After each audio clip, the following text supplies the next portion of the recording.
So Shalma, I've gone above and beyond this for this episode. I'm not gonna be modest. I've worked really hard in researching this episode of part 2 in string theory. You might notice the T-shirt I'm wearing right now. Okay, let me see. It says world's largest twine ball made by one man, Darwin, Minnesota. Minnesota. And that's what I did on my summer vacation. I went to the twine ball, world's record holding twine ball. Okay, wait, I'm a bit confused. It's a giant twine ball. Yes. Okay, wow, that was an image of someone standing next to the twine ball. Well, that's the one man who made the twine ball. And the twine ball is towering over this man. That's right.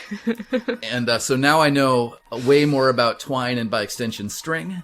So we're in a good situation to really doing the research out in the field, collecting samples. That's right. That's right. Yeah. I bet there are lots of folks out there with PhDs in string theory from Princeton or something who haven't been to Darwin, so I've got that on. Mm-hmm. How can you talk about string theory without, visiting for yourself the world's largest ball of twine? Made by one man. That has important asterisk caveat. Oh, yeah. So there are larger balls of twine I made by assume. multiple? Why else would you add that caveat?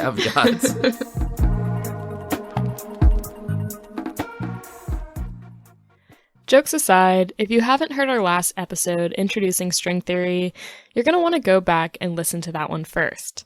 Today, we're picking up where we left off there, with an early version of string theory, and its promise to be a theory of quantum gravity. This episode of Why This Universe is supported by Wondrium. Wondrium is a mind-blowing subscription service that offers thousands of video and audio courses on a huge range of topics. I've been a big fan and a regular consumer of Wondrium's content for the past 15 years or so, and over that time I've listened to dozens of their courses, including ones on history, philosophy, literature, math, and science.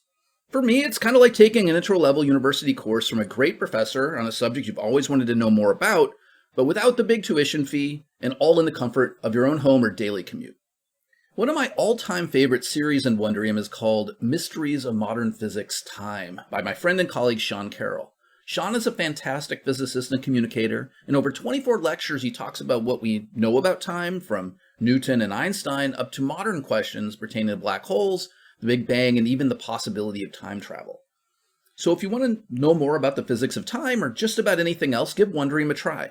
You can sign up for Wondrium now through our special URL to get a month of unlimited access for free. Just go to wondrium.com/universe. That's wondrium.com/universe. You're listening to Why This Universe, a podcast where we break down the biggest ideas in physics. I'm Shalma Wegsman. And I'm Dan Hooper.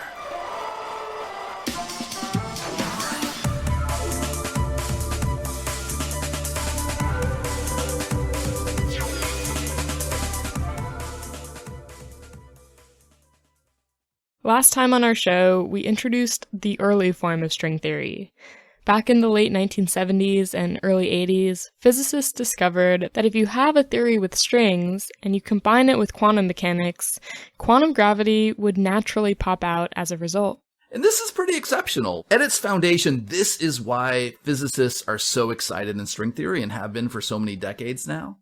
Not only can you get a self-consistent theory of quantum gravity when you replace point-like particles with strings, but once you do this, once you incorporate strings into your quantum mechanical theory, you automatically get something that looks like gravity. You get something that is effectively a quantum theory of gravity. And it's pretty hard to not be impressed by that, at least at the level of understanding I have of string theory. I look at this and I read about this and I go like, okay, I understand why string theory has been such a big deal to so many physicists for so long. But, and this is a big but, string theory at this point is basically an untestable theory. There's no experiment we are capable of building that could actually look for strings. It's a testament to just how attractive this theory is that many physicists are so willing to work on it, regardless of such a major setback. Yeah, and I think some string theorists would even say, but hang on, string theory did make a testable prediction. They predicted that if strings and quantum mechanics exist, then there should be gravity that behaves like general relativity, which is true. We've measured that. That's true. I guess it's a post-diction. It's not a prediction. But if you have quantum mechanics and strings, you automatically get this thing that we observe in our universe, namely general relativity. So maybe it's a little bit unfair to say it's an untestable theory.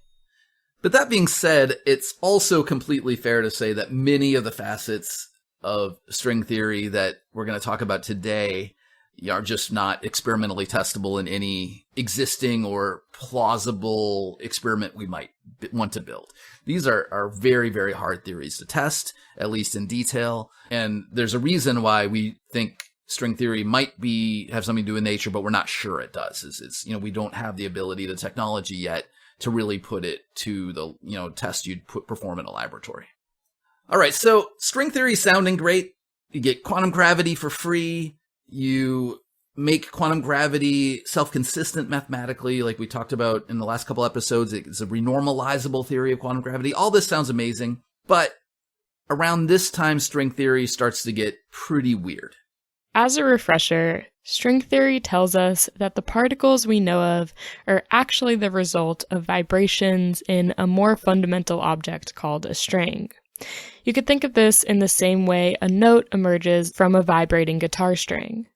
But as we talked about last time, when physicists tried to calculate the masses of these strings, they found that in order for the vibration of the string to produce a massless particle, something like the photon, the universe would have to have 26 dimensions of space and time. This poses quite a big issue, for obvious reasons. To the best of our ability to tell, our universe has 3 dimensions of space and 1 of time, so it's 4-dimensional. So there has to be a bunch of extra spatial dimensions that we don't directly experience or observe if string theory is going to really have something to do with the quantum gravity in our universe. And apart from this issue of extra dimensions, there was another big problem with these early versions of string theory. We know that our universe is made up of 2 types of particles: bosons, things like photons and the Higgs, and fermions, things like electrons and quarks. But the early version of string theory could only describe one of these types, bosons. It had no room for the fermions that we know exist.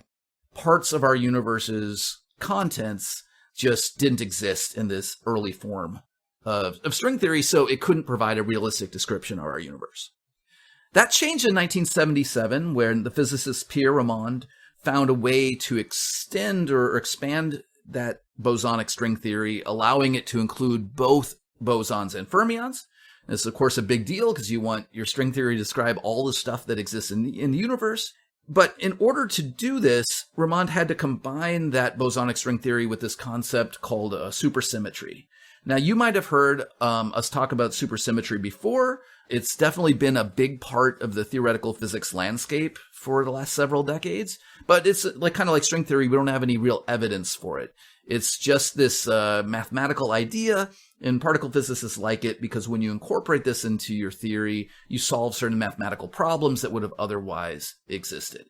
If you want a deep breakdown of supersymmetry, you can go back to episode 33 of our show. But for now, here's a quick refresher. Supersymmetry proposes a very unique kind of symmetry in the universe, one between those 2 types of particles we mentioned, bosons and fermions. It suggests that for every boson in the universe, there also exists a fermion closely related to it called its supersymmetric partner. And the same thing goes in the other direction. Every fermion we know about in the universe is partnered to a supersymmetric boson. So, for example, there's the photon, which is a boson. It has a supersymmetric particle called the photino, which is a fermion. Similarly, an electron, which is a fermion, has a supersymmetric partner called the selectron or superelectron. So you can't have bosons without fermions if supersymmetry really is part of nature. Physicists have searched for these supersymmetric particles in experiments like the Large Hadron Collider, and so far we've come up completely dry. Supersymmetry is not a completely ruled out theory by any means, but faith in it has definitely shrunk in recent years. So I said before that in the early bosonic string theory, spacetime had to be 26-dimensional in order for the theory to be mathematically self-consistent and have things like massless particles like photons and things in it. When you include supersymmetry, and instead of just having string theory, you have what we call superstring theory, which is just string theory with supersymmetry, you get a slightly different answer. It turns out that you can have massless strings if space-time is 10-dimensional. So I don't know if you've really made an improvement here. You still need extra dimensions of space beyond the 4 space-time dimensions we seem to have in our universe, but that just seemed to be what physicists were learning at this time. You can't expect string or superstring theory to be a realistic theory of nature unless there are more dimensions of space than we observe or experience. But that at least sounds a bit better, right? Now we only have 6 unknown dimensions rather than 22. If that helps you sleep at night, Shalma, by all means, if you told me there were 6 unicorns in my backyard right now, or you told me there were 22, I wouldn't know which of those to find less likely. They both seem preposterous, but all the same, maybe there are a bunch of unicorns. I don't know how many in my backyard. I would have to check. And maybe in extending this analogy further, we don't have any way of checking. We don't have any experiments we can do. So maybe we can be open-minded about how many dimensions our universe really contains. If you've never heard physicists talk about extra dimensions before, you might think we're being a bit blasé about the whole idea. After all, our universe is very clearly 4-dimensional, right? 3 of space and 1 of time. This is just blatantly obvious if you look around. Shouldn't the necessity of as many as 22 extra dimensions rule out string theory off the bat? But it turns out that if, you think about it more deeply in the way that physicists have over the last 100 years or something, it's not super obvious how many dimensions of space our universe actually contains. In fact, there's a long history of physicists considering and thinking about exploring theories that have extra dimensions of space.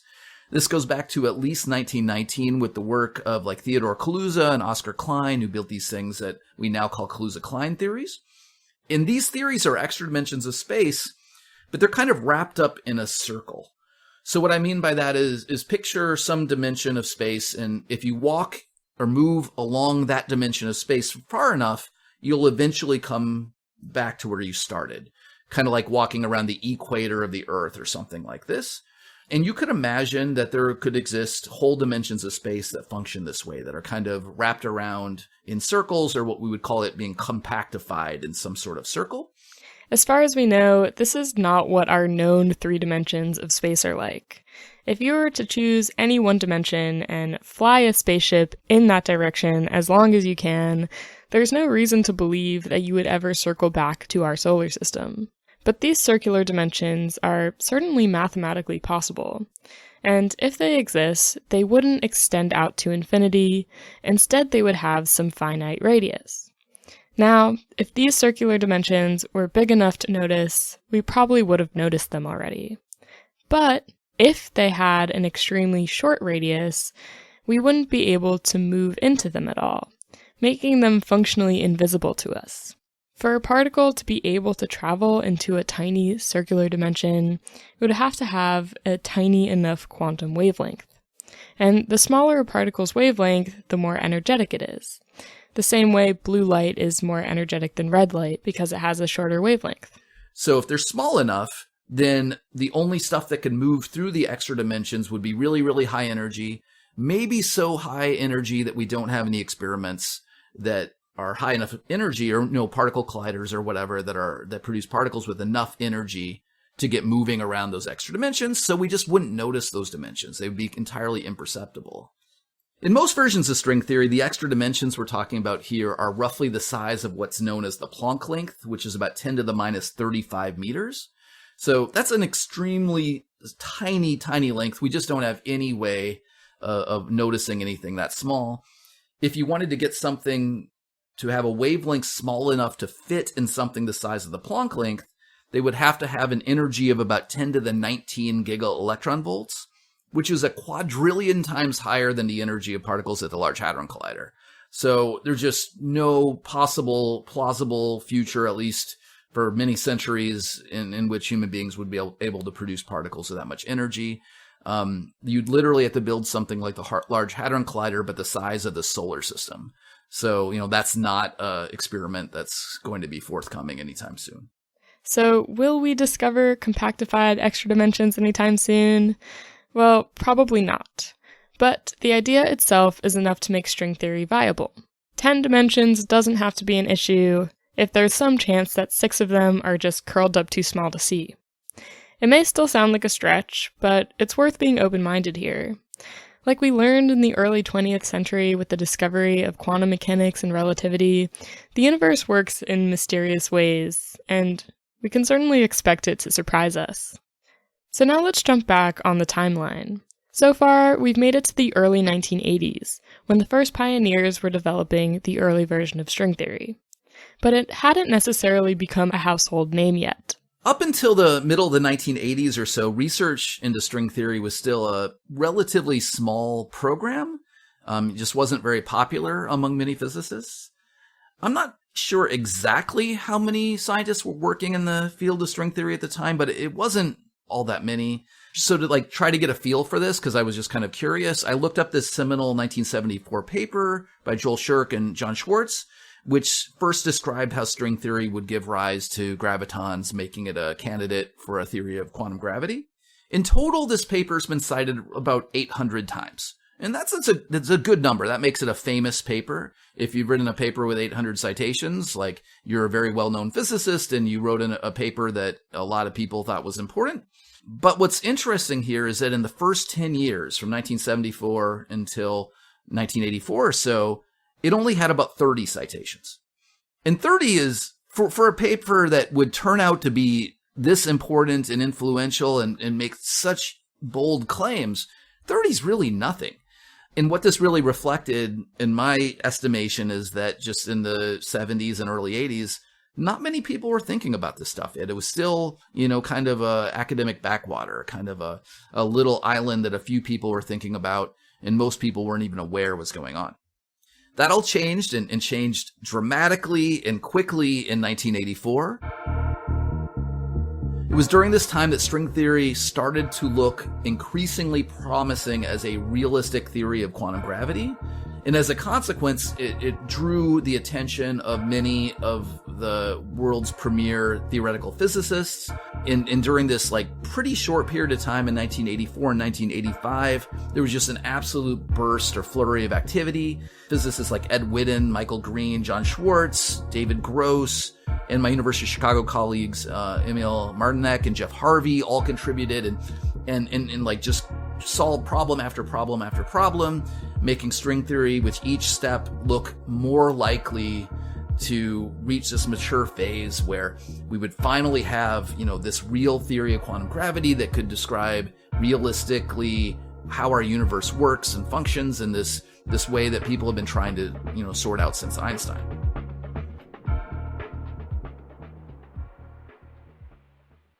This burst of interest that propelled string theory from being a niche research area with limited interests to drawing the attention of the world's top physicists is now called the first superstring revolution. Yes, it's just the first. We'll get to that another time. The major early problems of the theory, like how to deal with those extra dimensions and how to incorporate fermions, were now solved, or at least solutions now existed for them. And the word had really gotten out about all the great promises the theory was making as a theory of quantum gravity. Things were looking good for string theory, and a lot of progress was being made at this time. One thing that happened during this first superstring revolution is that physicists worked out for the first times that in most versions of string theory you could write down, the strings would always behave in the same way as their mirror image, okay? So if you look at a particular string and then you look at something just reflected upon itself, they would follow the same laws of physics.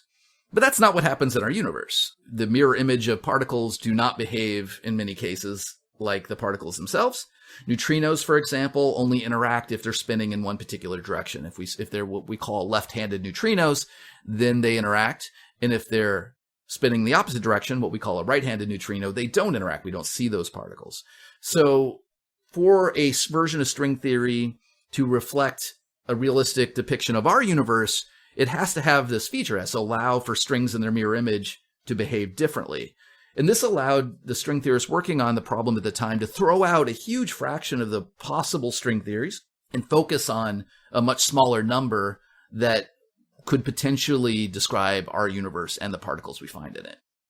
If you want a refresher on symmetries and why the universe is not the same as its mirror image, you can refer back to our early episodes about antimatter.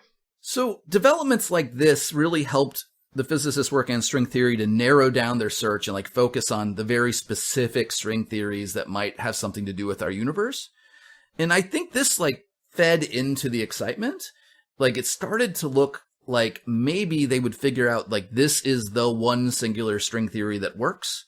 And if you had that theory, you could start calculating things about our universe from first principles. And that had never been able to be done before.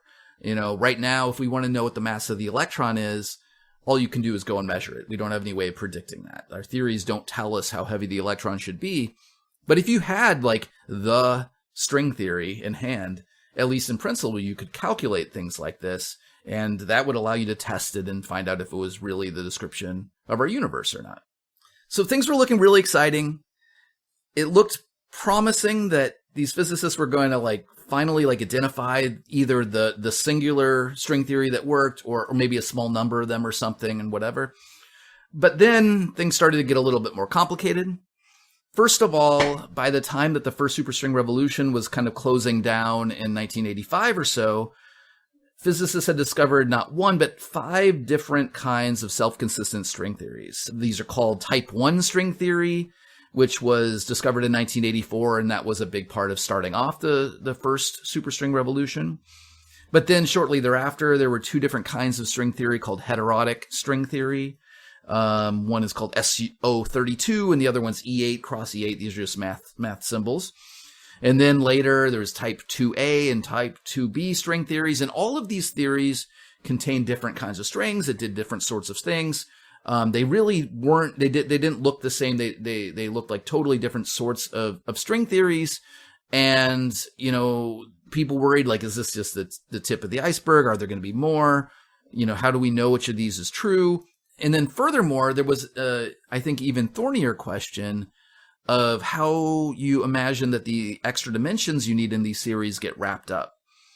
It turns out that there are a lot of different ways that you could take those 6 extra dimensions of space and wrap them up or compactify them in little tiny circles or other geometries.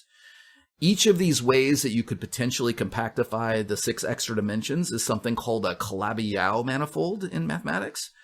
And there are just a ton of different Calabi-Yau manifolds that you could potentially choose from.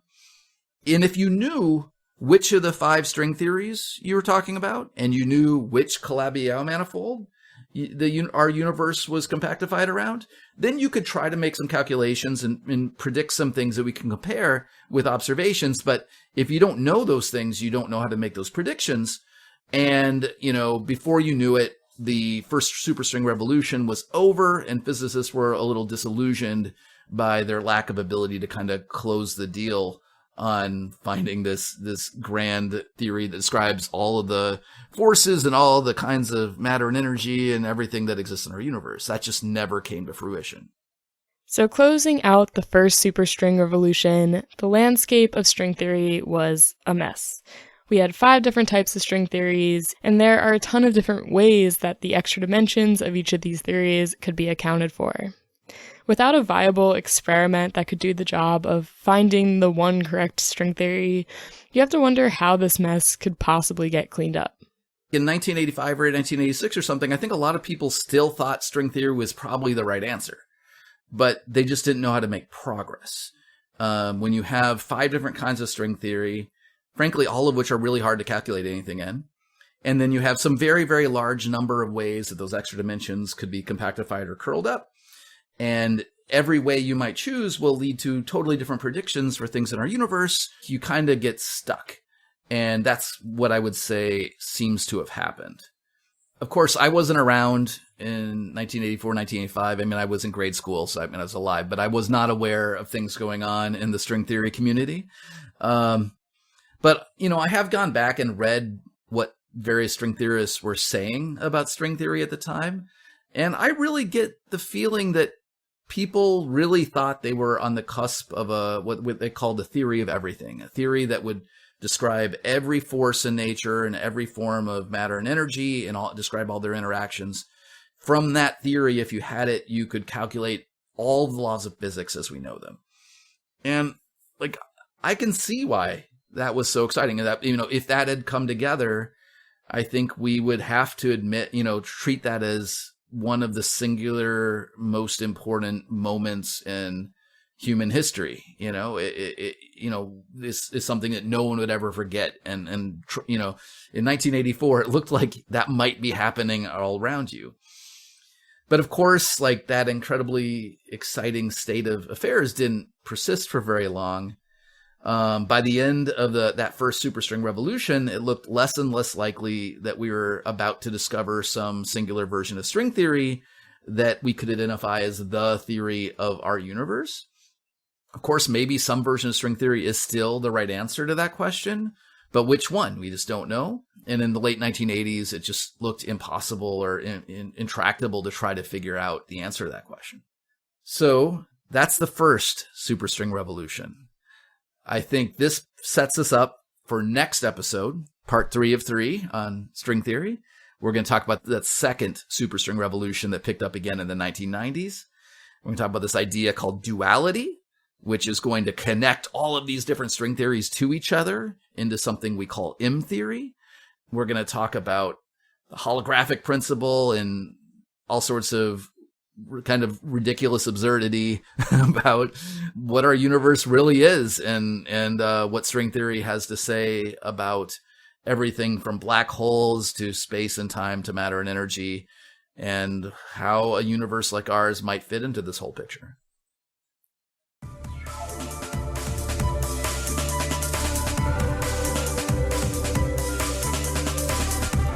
Why This Universe is brought to you by the University of Chicago Podcast Network. It's edited and produced by me, Shalma Wegsman, and my co-host is Dan Hooper, a professor of astrophysics at the University of Chicago and Fermilab. If you like our show and you want to support us even more, you can find us on Patreon. There you can access ad-free episodes of the show, as well as exclusive Ask Us Anything episodes where you get to ask Dan and I direct questions about physics or anything else. So if you are curious about that, you can find it at patreon.com/whythisuniverse. Thank you so much for listening and for your support.